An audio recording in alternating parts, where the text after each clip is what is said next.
not denying that now, are you? You're not denying that your hand was all over her ass, are you? Because I can show it back to you on the video if you've got any confusion in your head about what you did. So don't sit here and lie to me no more. I'm not trying to lie. I seriously thought I was putting my hand on her back. Yeah, there's a difference between her back and her butt. Show it back to you on the video if you got any confusion in your head about what you did.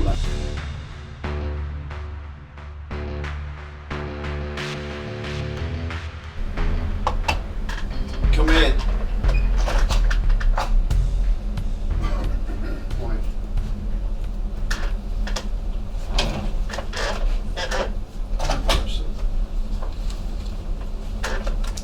What's your name? Daphne Daniel.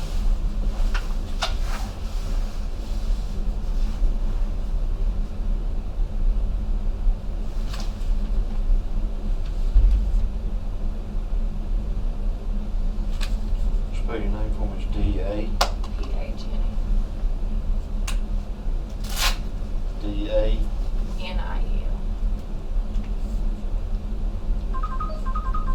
What's your dad, girl?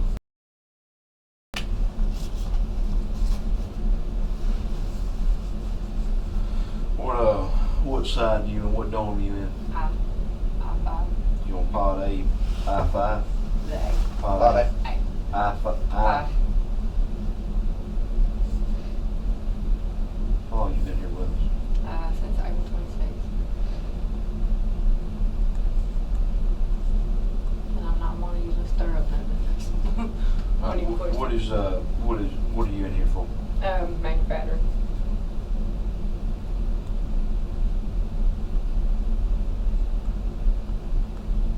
Ma'am, you been to court yet? Yes, sir. You ever been sentenced? Yes, sir.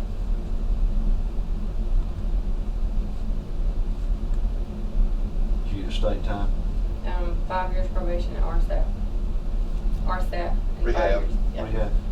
So you just waiting on bed?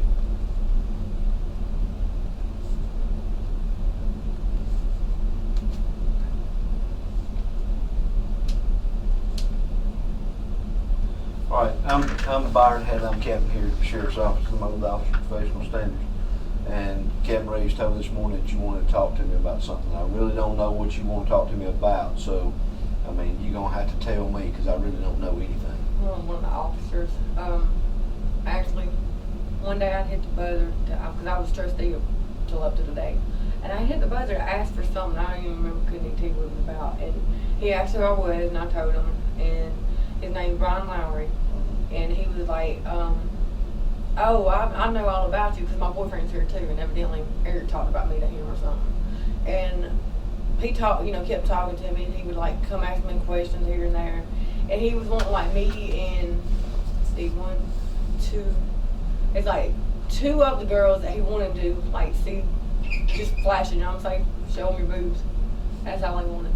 And like there's another girl that did flash because she thought she was gonna get a cigarette out of it. But he talked like really dirty to me on her boat. How long goes this, how long does this go on for? I mean, this only happened that whole weekend because he ended up getting fired because word got out. Okay, so it would have happened that Saturday and Sunday, It was the 25th and 26th? not this past weekend, the weekend before that.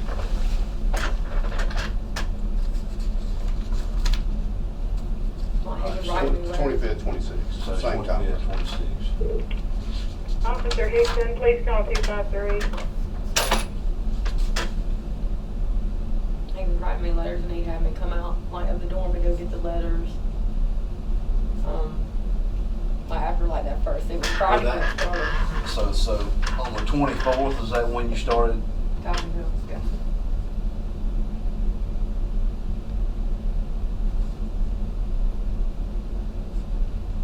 And I told Captain Reed's reason why I was going to say some of the things earlier because like I said, I have a fiance here and some things just don't need to be told and some officers do. You know what I'm saying? Like to rub it in other people's face if it's something that can hurt them or make them mad. Well, the conversation we're having here ain't going outside this room right here, except for anything administrative that needs to go up the chain of command. It won't go back down in relation to that aspect there. So when you say it started on Friday the 24th, that when he just started talking to you? Yeah, that's the first day he started talking. Actually, the letter that I gave Captain, well, Lieutenant today, that was the first letter he had ever wrote. I had a couple other ones, but I threw them away. So I don't know why I kept that he one. wrote you some letters. Mhm. You got the letter? I do have the letter. And what got us to kind of talking, like I said, was because I'm from Valley, and I used to work for his dad at the Corps of Engineers when it was R&D maintenance. Uh-huh.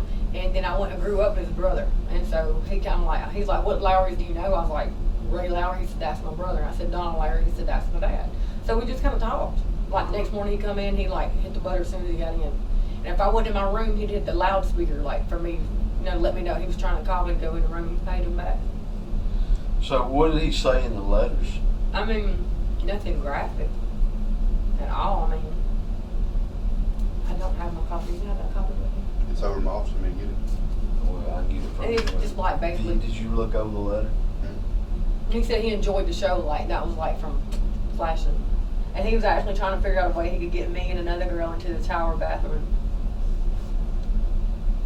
I just said I doubt that would be possible anyways, because I know he was just trying to get some attention. And he got it in the worst way from what I see. Now, when did he give you a letter? The first day I talked to him, that Friday. So Friday the 24th?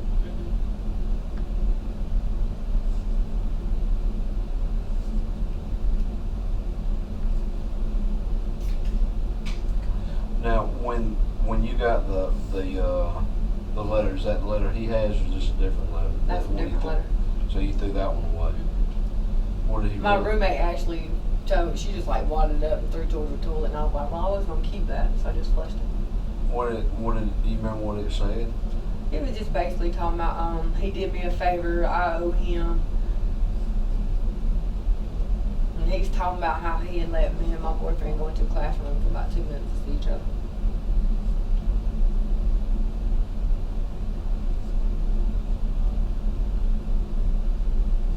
He actually got me to go out on the rec yard. He told me, he paged my room, told me go in the rec yard and make sure the other door was shut for the other unit. And when I walked outside, he said, don't tell everybody that the rec yard's closed. But there was another girl trying to come out behind me. I said, hang on, he wanted me to do something. The yard's not open. So he had her pull the door to him, and he was trying to get me to flash him out there. And I said, hell no. It's like out in the open, you know what I'm saying? If I was going to do that, I wasn't going to do it by incriminating myself when somebody come up. Mm-hmm. I mean, that's just stupid. So he wanted you to flash him. What was that? Was that Friday or was that Saturday? That was Saturday.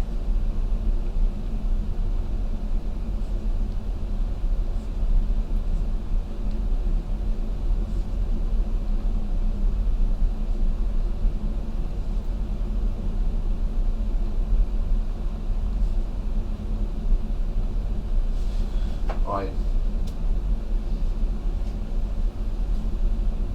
Did you ever flash him at any point in time? I mean, you can be honest, because I mean, it's over and done with now, but. Yeah, but then, like I said, if we didn't do something for him, he was gonna bring up a bunch of stuff that we ran out on him.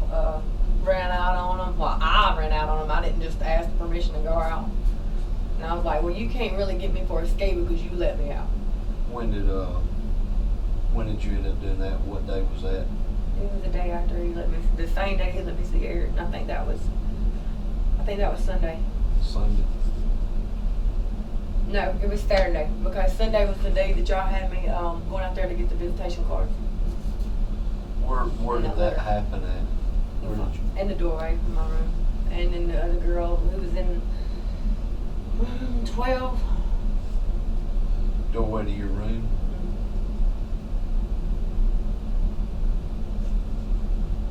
And that'd be I-5. Yeah. Right. And you say another girl did it too? Where did she do it at? Her room. Is she in the Stand in same the doorway. room? No, she's in 12. Was She's that in the same day?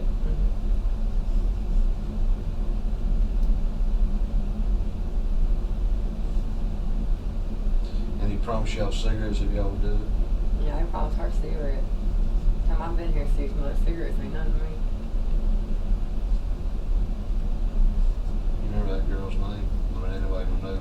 Christina Pettigo. I didn't talk to her after she talked to y'all. Christine? Christina Pettigo. Pettigo? P-E-D-I-G-O.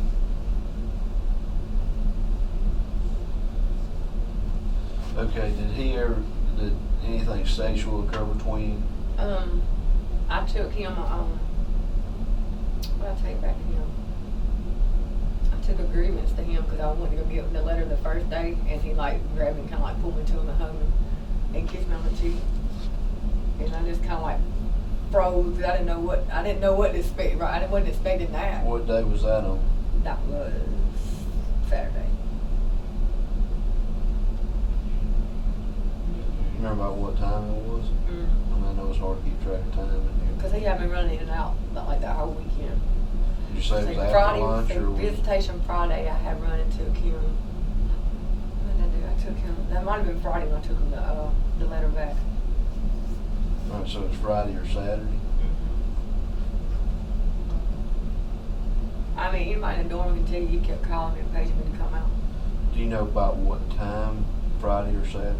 Would it have been after lunch, before lunch? It would have been after lunch. Before night? Yeah, he was waiting for a night. Because he actually told me Saturday when he come in that you had questioned him about talking to me and called him at like at 6:30 in the morning. He said somebody So told you you we took were him, talking. so you took him a what, a letter? Yeah, I took him a letter back. He passed the letter that I had wrote to Eric. And then I had got This a letter back was from- to Eric?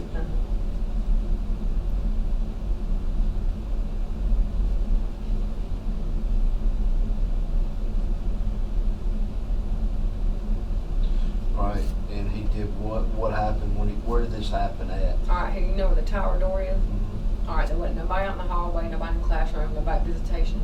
He told me he'd come slide the thing up under the door, the grievances I had. And when I was going out there, he had the door open already and he was standing there. So when I went to take him, hand him the grievances, he grabbed my hand like that and pulled me to him and kissed me on the cheek. And I was like, ugh. Because I went back to the room, I told the girl, I was like, hell no, that was not worth getting to see him for what I just went through. And she's like, what? I was like, he kissed me on the cheek. Was it outside the door? If you're standing, like, here's the Right, tower. yeah, that's what so He had the door open, we were standing right in the door, like, the door's open this way. And I was standing right here and he was standing right in the doorway. Because I could see there's little men and women standing, like, for the bathroom right there.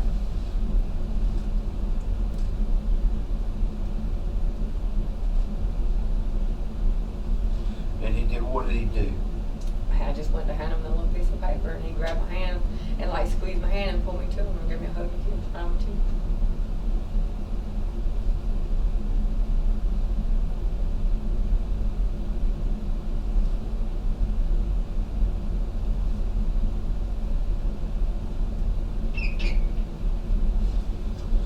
So that was Friday or Saturday after lunch.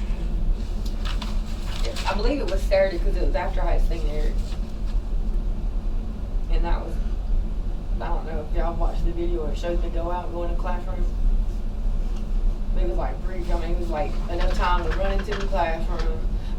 I jumped in his arms, he gave me a hug and I gave him a kiss, and then he said, all right, y'all break it up, Barnes was on the way back. So I ran out of the classroom and went back to the dorm. So he was standing there? He had Eric standing in the, like if you go in the classroom, he had Eric in that back far left corner by the And what's Eric's last name? Fulgham. Spell it.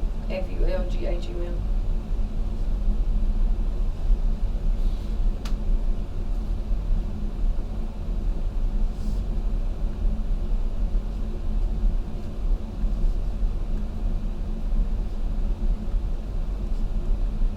And I had no clue until like, what day was it? The last shift of Miss Jessica and them work. When everybody was getting pulled out and questioned by the investigator.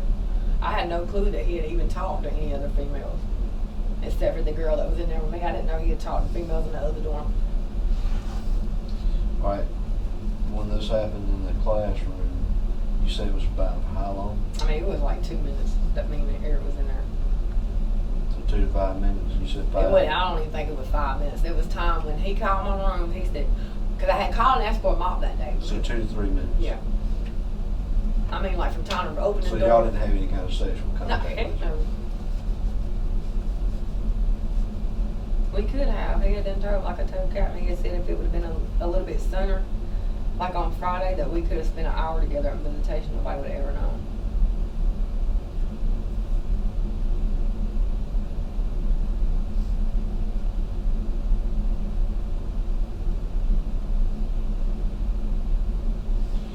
Alright.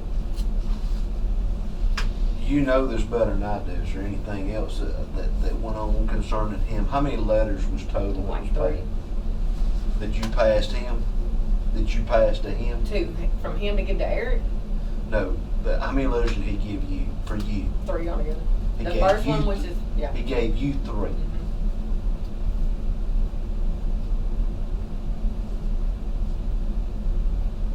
Like the first time, he was Why like, did you give him any letters for him?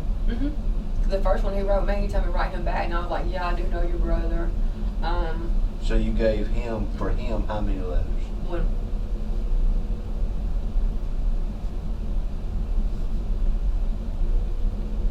he had told me that And night. how many letters did you give to him to pass to Eric?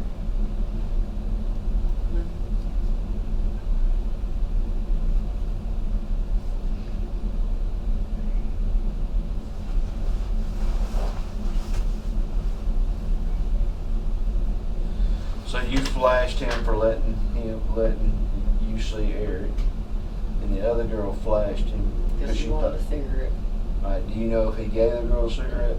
So he didn't give her a She didn't cigarette. even know exactly who he was until that evening when there was a fight in our dorm, and I was actually helping them break it up. And then when all the officers walked in there, she was like, "Was any of them guys the dude that we were talking to?" I said, "Yeah, the heavyset guy, the younger heavyset guy. He's the one." So she didn't know who he was visually. How did that conversation? In other words, did he have a conversation with her over the intercom that he would give her a cigarette if she would flash him? She actually had come in the room when I was talking to him on my intercom, and then actually a little while later, he was having a conversation with her in her own room, because if you're downstairs and somebody above you is on the intercom, you can hear them. Because I told her, like, you need to watch what you're saying on that thing, because I could hear everything y'all were saying. It's like it kind of echoes.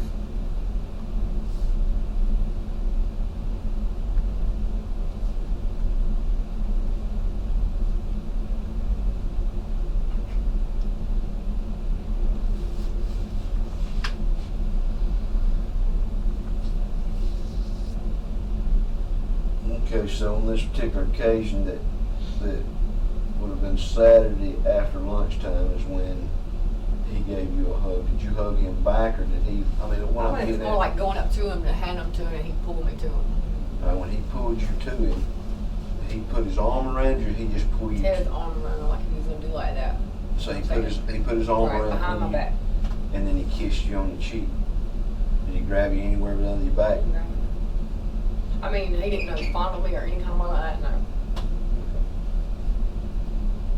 All right, is there I was shaking so bad and went back in, everybody's like, what's wrong? And I told the other girl, I was like, man. All right, you said you got pulled off a trustee today. Mm-hmm. What happened today? It was a letter that I had sent with somebody to go to court to give to my boyfriend. And it was something I said in there about, I just wished I'd die. And they was trying to put me in a turtle suit and put me up front. Something that you sent to your boyfriend? It was Do you just know a letter. about this part? That's how I was made aware of the situation.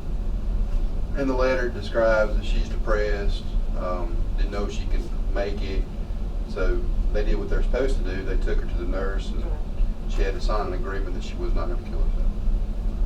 So you have no intention of hurting yourself? It's the other people I want to hurt. I've been here 6 months, I'm ready to go. Well, you know we have to wait for them to have a bed space, right? Is what it boils Exactly. down It to. takes a long time to I know, that's why I said I want to tell my probation officer to pull my time and let me go to prison. I can't stand this county time stuff. I do prison, I can't do county. I done done 13 months until I ain't been out 6 months when I got discharged. So yeah, I'm tired of being locked up and ready to go. So do you know anything else about anything going on? I know you said you don't know anything about this other. Let me ask you this: why didn't you say something when it happened, or is there? Do you I was have a scared. Right. I was scared I was gonna get an escape charge on me For what? because he let me out that classroom for one. He let us go in the classroom. That's like the dude that got caught in visitation last time. One time it happened when I was up there, and it happened another time when Michelle Troup was up there. It's totally different guys, separate occasions. And they called the officer in the tower and told the man, that there was somebody in the visitation. He was like, quit playing, stop lying. And he never went and checked. And this guy was up in visitation the whole time. And my visitor that was there went around. He was like, what are you doing up here? He's like, I'm waiting on I mean, you could tell he was playing, fondling with himself. You could hear it. So I was like, go get the police officer and tell him that there's a man up here. So they never did come. Because y'all visit on the same, males and females visit totally separate, right? Right. It's on the same day but different times. But the guy just stayed up in visitation. They didn't do a walkthrough that day. And so when they called Vasquez and told Vasquez in the tower that there was a male in visitation, he said, stop lying, and didn't check it out or nothing. So finally, when he did come up there, it was like the last of my visitation, he was like, you go to your dorm. And he told the other guy, he's like, you go to your dorm. I was like, I don't know, are you yelling at me? Because I'm where I'm supposed to be. He's not. And it was told him to him ahead of time that there was a male in visitation. How long ago was that? Oh, it's been a while. I was still in H. You said it was before the Truett incident? Mm-hmm. It was way before Truett that. happened in July. It was way before that. Actually, Big Lily was still here. It was before Big Lily went to prison. I mean, I didn't. Miss Barnes knew about it. Because I told Miss Barnes, I was like, I got raped. Where was the other? So Shannon Barnes is the female detention officer that was working this back there with detention officer Lowery, but in all occasions She don't know nothing about it. So she wasn't there. Do you have any idea where she was at during these times? That day, I believe it was her and Miss Hubbard were the only female officers here, and it was right around Miss Hubbard's birthday. And they had, like he said, tomorrow Miss Hubbard won't be here, and Miss Barnes will be the only female. So I can get you out of the dorm, you and Pettigo out of the dorm tomorrow because she'll be the only female here. I don't know what the occasion was, why nobody was here that weekend, but it was like Miss Barnes and Miss Hubbard. And this was like Saturday, and Miss Hubbard was supposed to have been off that Sunday for her birthday. Well, she ended up working anyways. Okay. Is there anything else that you want to tell me concerning this that you want that I'm not aware of? Because you know the set of circumstances regarding it. Now back to this. I mean, if he lets you out, you can't catch an escape charge. You're smart enough to know better than that right there. I don't know. I I mean, didn't well, talk to me charged with anything. if you I ain't even told her that there's not a charge that we can put on her or anybody when it's him doing it. Yeah, when a detention officer allows you to do, allows you out of the day.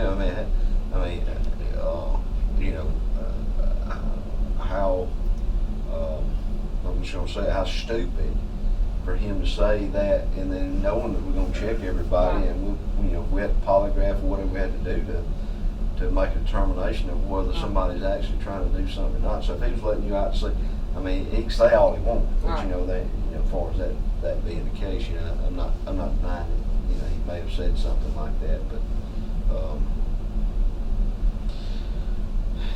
so you because this is since then, and when did you first bring it to Captain Reeves' attention? Today? Today. I was having a mental breakdown. Okay. A lot of stress on to my mom being sick. What do you look? If we could show this on the tape, or what are you looking at? We've already fired this guy. He's Right. already looking at. What are you looking at other than that right there? What do you want something else done in relation to it? Because you need to let me know what you're. Well, other people don't need to go through this stuff. You know what I'm saying? I might do something stupid by doing what I wasn't supposed to do, but it's like, you get coerced. I've been here 6 months. I told Calvary today, if somebody was to tell me I could see Eric right now for 2 minutes, I'd probably do it again. Mm-hmm. But Yeah, well, he's not here anymore. He's Right. gone. He ain't coming back. Right. So that's the reason I needed to. And you're exactly right. We hired people. It's two different groups. I think the reason why I want to push this issue more than what I did because I was on probation in Chambers County and working for. Have you ever heard of Pearl's Travel Plaza in 20 on Valley? Mm-hmm. Okay, well I was working there and I was on probation. Pearl's truck stop. Right. Yeah, I know. Okay. Well, Jimmy Turner, one of the guys that runs that place, is kin to me.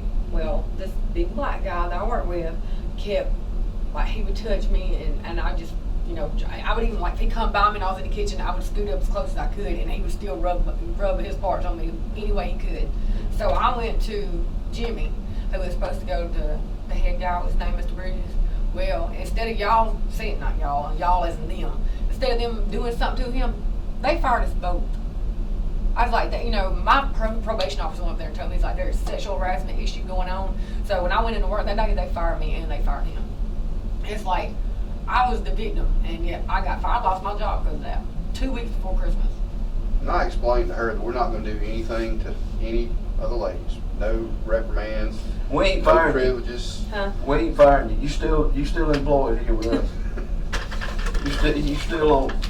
You still here with us. The only favor y'all can do for me is if you just tell the folks from RSAT to come get me any day now, I'll be happy. But, you know, we try to get people moved as quick as we possibly can. Sometimes it's just if they ain't got a bed for Right. somebody, they ain't got a bed. I mean, they got to have a bed. If ain't a bed open, and you supposed to go to where? RSAT, Lee Arundel. RSAT? Yes, sir. I was at the wrong place at the wrong time. Everybody is. It just happened to be my time. Which, like I said, I wouldn't hear now, probably dead. Regardless, I mean, you said what you done 13 months. Yeah. All Alright, you done made a mistake one time. You didn't learn from it. I learned this round. Alright, This county well, time is yeah, done. but I'm gonna tell you like I tell anybody else. Right. Definition of an idiot is doing the same thing over and over again, expecting different results. Hey, that's So- what my preacher said. So, well, I've been saying it for a long time. I don't know who your preacher is, but I didn't borrow it from nobody. I come up with it myself. And that's you got to realize that if you can't lead the life you led Right. and expect to be a productive member of society. I don't know if you got kids, you don't have kids, or whatever the case may be. You understand? Will you shake your head? Yes, you do. Right. You need to be there for your youngins, and so you need to really think about this for the next time when you decide what you're going to do in life. You got to stay away from the people that you got messed up with before. Yeah, because they still not here. Huh? They still not here. They escaped. Okay. Well, see, that's the point I'm making is if you don't do something on your own to make that decision, because it's like anything, a piece of crack rock big as my pinky finger right there around many people's lives, and so is meth or whatever the case may be. So you got to make a decision on what you're gonna do with your future. We don't want you down here. I'm being honest with you. We don't want you here. No, we don't want you here. I promise you. I promise you. I don't want you here. You costing me money every day because I pay taxes every day, and you're back there in that jail taking up resources that could be used a different way. Not to be ugly, but that's the truth. So you got to decide what you're going to. You got your chance on this go around 5 years in rehab. You screw up in those 5 years, you're going back to prison. I don't know. Okay? I would rather do the prison time than the RSAT. Well, regardless of, well, maybe the rehab will give you a new outlook on how you should lead your life and stay away from that stuff, because it's just as easy. I've seen people, that some people go in, they've been on it, come out, they straighten out. I wasn't don't clean think, when I come out of prison. I couldn't even pass the drug test the day I come home. Yeah. So, well, I guess you was getting it there then. I'm getting something. So the other aspect is, and then there's also people that's come out that's been, the straighter life have done right. Mm-hmm. There's also those that come out and go right back to the same thing, but they start hanging around with the same people, same group, same everything, and you can't expect things to change for you. You got to separate yourself completely from those people you ran with before that supplied you with the drugs, or you helped make the drugs, or whatever the case was. You got to separate yourself from. Now, how old's your kids? Just to give me an example. 14, 15, and 16. Okay. Well, there's still enough time in their life that you can make it. And would you want one of your girls to be locked up in the same situation? And my oldest one was like following right in my footsteps. Okay. Well, you ain't setting It's hard. you ain't setting a good example. All right. So you got to set the example and let her know. When you get out, there's times up to save her the hardship of going through this stuff. Okay. She's done drugs that I've never done before. It's a sad state. I'm just gonna be honest with you. So like her mom's locked up and her dad's an alcoholic, so she's like she don't have a way to turn. Well, you know what? I'm gonna tell you this. People a lot of time, or kids anyway, are victim of their environment. And if a kid sees their mama smoking meth every day, or using crack every day, or the daddy drunk off his ass every day, or whatever the case may be, they're not gonna think there's anything wrong with that. They're gonna think that's a way of life. Right. And so I can see how that she could fall into that same set of circumstances. Don't mean it's right. It just means that I see that she could go in that same avenue. But what you need to do is get yourself straightened out where you can get to her in time enough before she ends up down here. Because there's several options that can happen. A person can take the right path in life, then go the right road. Don't mean you're gonna be rich in life, don't mean anything. In other words, you're doing something positive for society. You either be locked up in prison if you take the wrong path, or the worst case scenario is you ask to be in the cemetery. Right. And that's what I did. I was shooting about 4 or 5 grams a day. There you go. So it's probably a good thing you are locked up there, because you might be in that cemetery that I'm talking about. So I've had 2 friends die since I've been here. you need to keep that in mind. You got a second lease on life when it comes to going the right route, and you need to think about that long and hard. You know, you don't want to make a decision. Hell, like when I'm talking to you, could be going in one ear and out the other. Which you overseas. You grown. You know the difference between right and wrong. You know what you got to do to get yourself straightened out. But I hope that you'll take this word of advice for the positive and try to do something with yourself, and don't get in the same route again. You know, there was a guy, I'll just give you a quick example and I'll let Mark take you back. The guy had smoked crack and he'd been clean for 8 years. 8 years, ain't never touched it. Was a deacon in the church, had a good job, family, all this kind of stuff. He took a guy home from work one day that he smoked with 8 years ago. Went through the projects. Guy was telling, drop me off over here, I gotta pick up something before he was gonna take him on up the street and drop him off, right? He come back out, had one rock, one crack rock. He said, split this with me. He smoked that half crack where I went on a binge. Spent all the money he had, broke in family members' house, broke in the church that he was a deacon of. Had blood blisters on his lips where he was hitting the pipe so hard, he'd been smoking it so hard that he had the blisters. You know what I'm talking about, the blisters on the lips? And that's after 8 years. So just that one encounter with somebody he dealt with before led him back down the path, and I had to end up sending him back off for that after he'd done right for 8 years. You understand what I'm saying? So I think that was back when SPC was open, had a good job and all that kind of stuff. Nice house, everything. Lost all that. Just got married and had a baby, all this kind of stuff. So just one little thing can set somebody back in that same path. So That's what happened to me. My mama got real sick, triple bypass, ended up with staph infection through her whole body, and she was dying. And I had to be, of course, for all my life since I was 16, 17, I always had to be one everybody leaned on. So it was like when I need somebody, I didn't ever have nobody. So I was tired. well, dope ain't the way to get it, because you ain't gonna get no help from the dope, and it ain't gonna leave you. And it's non-discriminatory too. It don't matter, rich, poor, black, white, don't matter. It'll affect everybody the same. It'll treat everybody the same. It is a non-discriminatory. So you got to make that decision. So I hope you make the right one. Okay. All right. That's it. Well, thank you. All right. See you. Sorry, we don't have any services. Marty, when you get through, can you come back up? Sure.